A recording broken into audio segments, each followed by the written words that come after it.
25 ఏళ్ల బీఆర్ఎస్ ప్రస్థానం అంటే మామూలు విషయం కాదు. 2001లో అప్పుడు ఒక్కడే స్థాపించినటువంటి కేసీఆర్ ఒక్కడే స్థాపించిన పార్టీ ఈరోజు టీఆర్ఎస్ పార్టీ ఇప్పుడు బీఆర్ఎస్ పార్టీగా మరి 14 ఏళ్ల ఉద్యమాన్ని విజయవంతం చేసుకుని తెలంగాణ రాష్ట్రాన్ని సాధించి చావు నోట్లకు పోయి కేసీఆర్ గారు తెలంగాణ రాష్ట్రాన్ని సాధించి ఆ తదుపరి 10 సంవత్సరాల పాటు 2 పర్యాయాలు మరి తెలంగాణ రాష్ట్రాన్ని మరి ముఖ్యమంత్రిగా ప్రభుత్వాన్ని నిర్వహించి అద్భుతమైనటువంటి అభివృద్ధిని సాధించి ఇవాళ 25 సంవత్సరాలు పూర్తి చేసుకోవడం అంటే చాలా సంతోషకరమైన విషయం.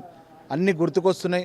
నెమరేసుకున్నట్టుగా మరి 25 సంవత్సరాల రజతోత్సవ సభలు మరి గొప్పగా నిర్వహించాలని కేసీఆర్ గారు నిర్ణయించడం, అందుకు కార్యకర్తల నుంచి ప్రజల నుంచి అద్భుతమైనటువంటి స్పందన రావడం, ఇవాళ వేల ఎకరాల్లో ఎలకతుర్తి వద్ద నిర్వహిస్తున్నటువంటి ఈ సభకు పెద్ద ఎత్తున ప్రజలు రావడానికి సిద్ధంగా ఉన్నారు.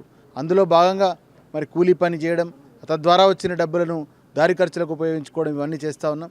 ముఖ్యంగా ఈ 25 ఏళ్లలో పార్టీ రాష్ట్రాన్ని సాధించిన రాష్ట్రానికి అభివృద్ధిని తెచ్చిపెట్టింది.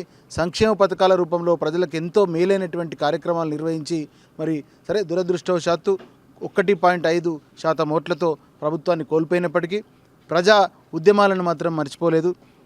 ఓడిపోయినా కూడా మొదటి రోజు నుంచే మరి దొంగ మాటలు చెప్పి గద్దెనెక్కినటువంటి కాంగ్రెస్ పార్టీని ఎక్కడికక్కడ ఎప్పటికప్పుడు మరి ఎదురొడ్డి పోరాడుతూ అటు అసెంబ్లీలో ఇటు బయట ప్రజలతో మమేకమై ప్రజా పోరాటాలు నిర్వహిస్తున్న పార్టీగా ఇవాళ బీఆర్ఎస్ పార్టీ ఉంది.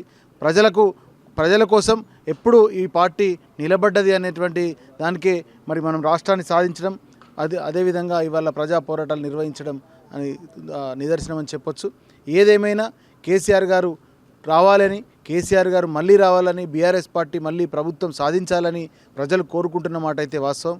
1.5 ఏళ్లలోనే ప్రజల్లో మార్పు వచ్చింది. ఆ మార్పు వచ్చే ఎన్నికలు ఎప్పుడొచ్చినా, ఏ క్షణంలో ఎన్నికలు నిర్వహించినా ఇవాళ బీఆర్ఎస్ పార్టీ గెలిచే పరిస్థితే ఉన్నది. అది గ్రహించే మరి కాంగ్రెస్ పార్టీ రేవంత్ రెడ్డి ప్రభుత్వం స్థానిక సంస్థల ఎన్నికలను కూడా నిర్వహించకుండా మరి వెనుకాడేటువంటి పరిస్థితి ఉన్నది. కాబట్టి ప్రజలు గమనించిరనే విషయం వాళ్ళకు కూడా అర్థమైంది. ఎన్నికలు నిర్వహించే పరిస్థితుల్లో వాళ్ళు లేరు, నిర్వహించినా కూడా ఓడిపోయే పరిస్థితి ఉన్నారు. కాబట్టి ఇవాళ బీఆర్ఎస్ పార్టీకి మళ్ళీ మంచి రోజులు రాబోతున్నాయి. మంచి రోజులు మరి త్వరలోనే రాబోతున్నాయి. కార్యకర్తలు ధైర్యంగా పోరాడి మరి కేసీఆర్, హరీష్ అన్న నాయకత్వంలో మరి ధైర్యంగా పోరాడి మళ్ళీ ప్రభుత్వాన్ని సాధించుకొని ప్రజలతో మమేకం అవ్వాలని చెప్పి కోరుకుంటున్నాను.